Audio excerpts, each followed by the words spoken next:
आप सभी को मेरी तरफ से जय माता दी। कई सारे साधक, कई सारे भक्तों का ये प्रश्न आता है कि भगवान राम, कृष्ण और विष्णु में कोई अंतर है या नहीं, और अंतर है तो क्या।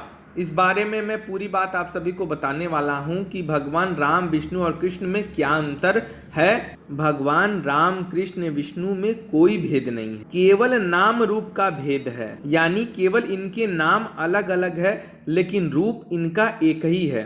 वस्तुतः कोई भेद नहीं है। जैसे एक ही पुरुष पहले ब्रह्मचर्याश्रम में रहे और पीछे गृहस्थ बन जाए तथा गृहस्थ से सन्यासी बन जाए, तो वस्तुतः वह एक ही है, केवल वेश मात्र का भेद है। वो सर्व अंतर्यामी, सर्वशक्तिमान, सर्वज्ञ परमात्मा ही अवतार लेता है। रामायण में राम को तथा विष्णु पुराण में विष्णु कृष्ण सर्वोपरि कहा है। उसका यह अर्थ है कि उपासक को अपने इष्ट रूप को सर्वोपरि मानकर उपासना करनी चाहिए। यानी आप जो भी इष्ट की साधना कर रहे हैं, भक्ति कर रहे हैं, चाहे वो राम हो, विष्णु हो, कृष्ण हो, वो सब एक ही है। इनमें कोई भेद नहीं है, इनका केवल रूप अलग अलग है, लेकिन शक्ति एक ही है। इसलिए आप अपनी उपासना के दौरान अपने इष्ट को सर्वोपरि मानकर उनकी उपासना यानी व्रत, उपवास इत्यादि करनी चाहिए। इससे उस रूप में श्रद्धा, प्रेम होकर साधक को शीघ्र सफलता मिलती है। श्री पार्वती जी भगवान शंकर के लिए तपस्या करती है।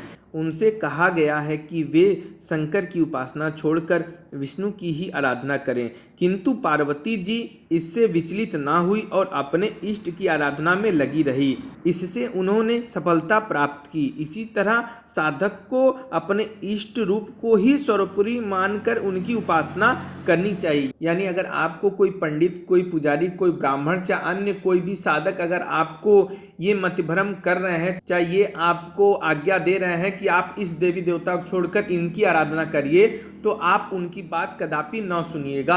आप जो भी इष्ट की पूजा करते हैं, चाहे वो देवी रूप में हो, चाहे वो देव रूप में हो, आप उन्हीं का ध्यान करिए, साधना करिए। अपना मन भटकाने की आपको कोई भी जरूरत नहीं है। कोई देवी देवता ना ही छोटे होते हैं, ना कोई देवी देवता अत्यधिक बड़े होते हैं।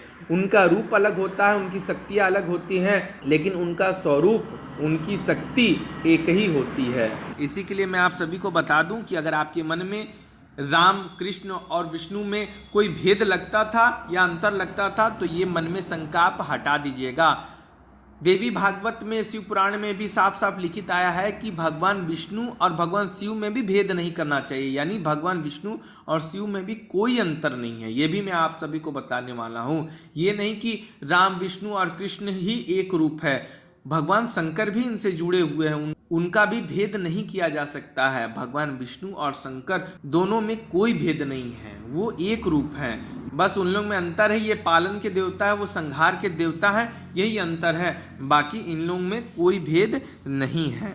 इसी के लिए आप जो भी इष्ट की आप पूजा पाठ आराधना करते हैं, भक्ति करते हैं, मंत्र जप करते हैं, चाहे वो राम जी हो, विष्णु जी हो, कृष्ण जी हो, चाहे भगवान शिव ही क्यों ना हो, आप प्रेम पूर्वक करें। आप अपने मन में कोई भी शंका उत्पन्न होने बिल्कुल ना दें और अपनी भक्ति पे ध्यान लगाएं। भगवान की भक्ति में आपको अपना तन, मन, धन सब कुछ लगा देना चाहिए, क्योंकि ये अनमोल जीवन आपको दोबारा प्राप्त होने वाला नहीं है।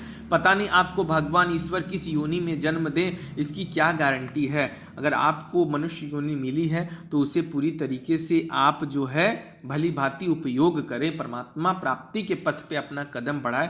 भले ही आपको समय कम मिलता हो पूजा पाठ भक्ति के लिए, लेकिन जो भी समय मिल रहे हो जिंदगी से, उसे आप केवल ईश्वर के लिए ही निकालें, जो कि सबसे सर्वोपरि है। देखिए, इस संसार में सब कुछ छूट जाना है, लेकिन परमात्मा का साथ कभी नहीं छूटेगा।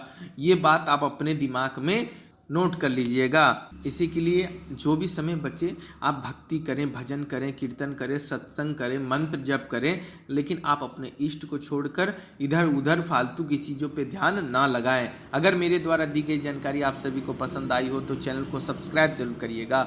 धन्यवाद। जय माता दी।